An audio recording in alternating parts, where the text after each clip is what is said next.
MPPSC के बारे में, अपन सिलेबस के बारे में, पैटर्न क्या रहता है, कितने पेपर होते हैं, है ना, कैसे क्वेश्चन आते हैं, ठीक है ना, उसको समझ लेते हैं। एमपीपीएससी प्रारंभ में, ठीक है ना, 2 प्रश्न पत्र होते हैं, ठीक है ना। पहला प्रश्न पत्र जो होता है सामान्य अध्ययन का होता है, उसमें 100 क्वेश्चन होते हैं, 2 घंटे का टाइम पीरियड होता है। मेरिट जो होती है इसी बेस पे बनती है, ठीक है ना। इसी में जो रहता है उसका सिलेबस अपन आगे इसको बताएंगे कि कौन कौन से टॉपिक से क्वेश्चन वगैरह आते हैं। सेकंड पेपर होता है सामान्य अभिरुचि। सामान्य अभिरुचि में जो होता है आपका बोधगम्यता, संचार कौशल, ठीक है ना, अंतर्व्यक्ति कौशल, तार्किक योग्यता, विश्लेषणात्मक डिसीजन मेकिंग, यानी कि अपने को तार्किक होना चाहिए, मतलब प्रैक्टिकली नॉलेज वगैरह, ठीक है ना। इसमें हिंदी वगैरह भी है, ग्रामेटिकल। तो ये जो होता है एससी एसटी और ओबीसी के लिए सेकंड पेपर अभिरुचि वाला है, ये क्वालिफाई रहता है। एससी एसटी ओबीसी के लिए 30% मार्क्स रहता है, यानी कि 100 में से 30 क्वेश्चन सही करना रहते हैं। बाकी उसमें मान लीजिए आप 50 करें, 100 करें, 100 में से 100 सही आए, उससे कोई फर्क नहीं पड़ता, केवल क्वालिफाई रहता है सेकंड पेपर। और जनरल वालों के लिए 40% मार्क्स लाना अनिवार्य रहता है, ठीक है ना।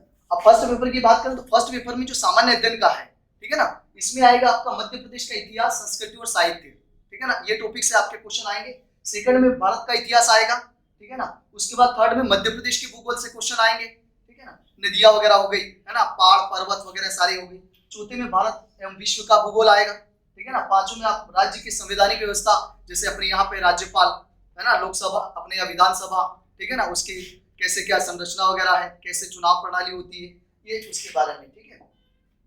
उसके बारे में राज्य की अर्थव्यवस्था, भारत का संविधान, शासन प्रणाली, अर्थव्यवस्था, इकोनॉमिक्स वगैरह, जो पंचवर्षीय योजना वगैरह चलती थी, बैंकिंग वगैरह है, ठीक है ना, शेयर बाजार है, शेयर सूचकांक है, ये सारी राष्ट्रीय अंतरराष्ट्रीय घटनाएं, विज्ञान एवं पर्यावरण, सूचना एवं संचार प्रौद्योगिकी, ठीक है ना, ये जो कंप्यूटर वाला पूरा सिस्टम है आपका इसमें आ जाएगा, ठीक है ना। उसके बाद राष्ट्रीय और प्रादेशिक संवैधानिक संविधिक, जैसे अपन ये जो नया संविधान में ये जोड़ा गया है 10वां जो टॉपिक है, इसमें बहुत सारे जैसे अधिनियम हो गए, ठीक है ना, राष्ट्रीय महिला आयोग हो गया, भ्रष्टाचार आयोग हो गया, राज्य निर्वाचन आयोग हो गया, ठीक है ना।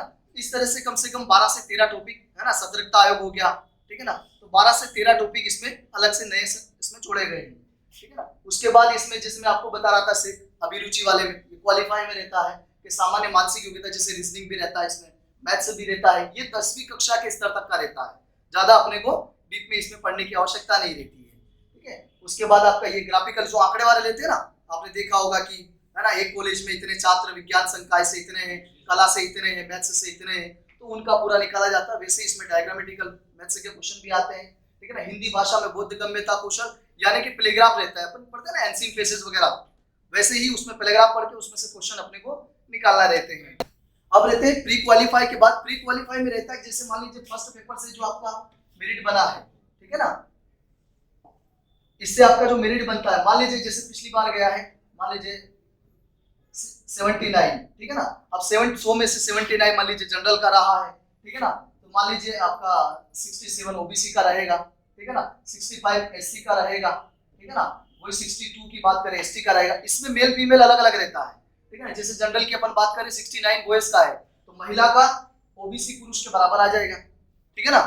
और एससी महिला का, अपना एससी जो पुरुष रहेगा वो आपका ओबीसी महिला के बराबर रहेगा, लगभग कट ऑफ एक आध दो क्वेश्चन आगे पीछे, ठीक है ना। तो ये फर्स्ट जो पेपर रहेगा सामान्य अध्ययन का, इससे आपकी मेरिट बनती है, ठीक है ना। सेकंड पेपर आपका केवल क्वालिफाई आप चेक किया जाता है कि 100 में से आप इन एससी एसटी ओबीसी में अगर आते हैं तो आपके 30 क्वेश्चन सही है, तब जाके फर्स्ट उस पे जाएंगे कि आप इसमें मेरिट में आ रहे हैं कि नहीं आ रहे, आप क्वालिफाई कर पा रहे हैं कि नहीं कर पा रहे। ये जैसी होता है, तो मान लीजिए आपने 70 नंबर आपके आ रहे हैं 100 में से, तो मान लीजिए आप क्वालिफाई है।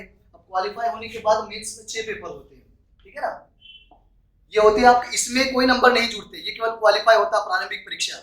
उसके बाद मेंस में 6 पेपर होते हैं। 6 पेपर में टोटल कितना पूर्णांक होता है, 1400 का पूर्णांक होता है।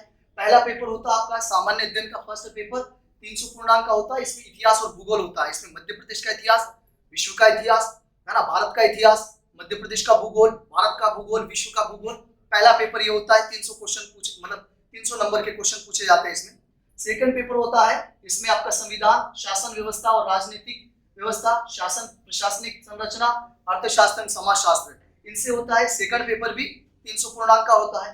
थर्ड पेपर होता है विज्ञान तकनीकी का, आईटी वाला, इसमें भी आपके 300 क्वेश्चन, ठीक है, 300 वर्ड के पूछा जाता है लगभग, ठीक है। पैटर्न सभी में सेम रहता है, यानी कि 1 से 5 जो स्टार्टिंग के उसमें रहता है, जैसे ए है, इसमें आपको टोटल 15 क्वेश्चन आएंगे। इसमें जो 15 क्वेश्चन है ये 20 से 30 वर्ड में आपको क्वेश्चन आंसर देना रहते हैं, ठीक है ना। इससे आप कम भी दे सकते हैं। जैसे मान लीजिए 20 वर्ड में आ गया पहला क्वेश्चन कि मध्य प्रदेश के प्रारंभ के 5 मुख्यमंत्रियों के नाम, वो क्वेश्चन आपके 2 नंबर का रहता है। प्रारंभ के 5 मुख्यमंत्रियों के आपके नाम बताने रहते हैं। ये हो गया 20 वर्ड्स का।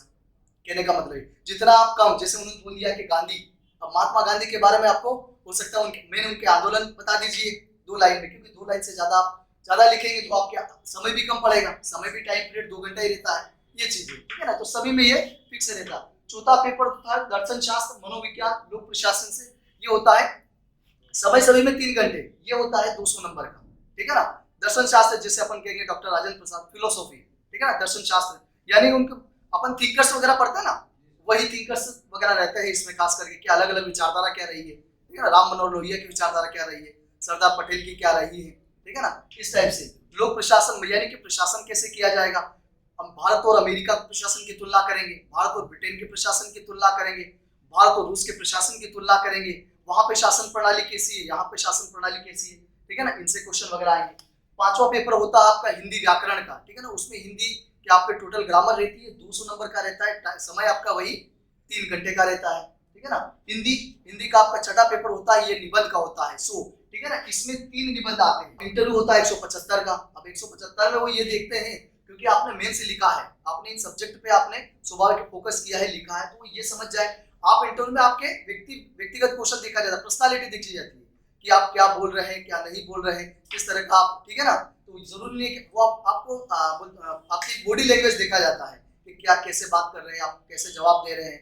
मान लीजिए आप किसी कार्यालय में तहसीलदार है, एसडीएम है, तो आप सामने वाली जनता को कैसे, ठीक है ना, उनको आश्वासन देंगे, वो आपको कैसे समझ पाएंगे, यानी कि आपको आपकी जो लैंग्वेज है वो समझ पा रहे कि नहीं पा रहे। ऐसे करके 175 का इंटरव्यू रहता है। तो इसमें अधिक से अधिक आपको मार्क्स अच्छे यानी 150 भी मिल जाते हैं, ठीक है ना। कम से कम 80 रहता है, मतलब 70 से 80 जो एमपी के जो मूल निवासी है, बाकी अदर स्टेट के है तो उनको सुबह के कम रहता है, 30 से 40 देना स्टार्ट करते हैं।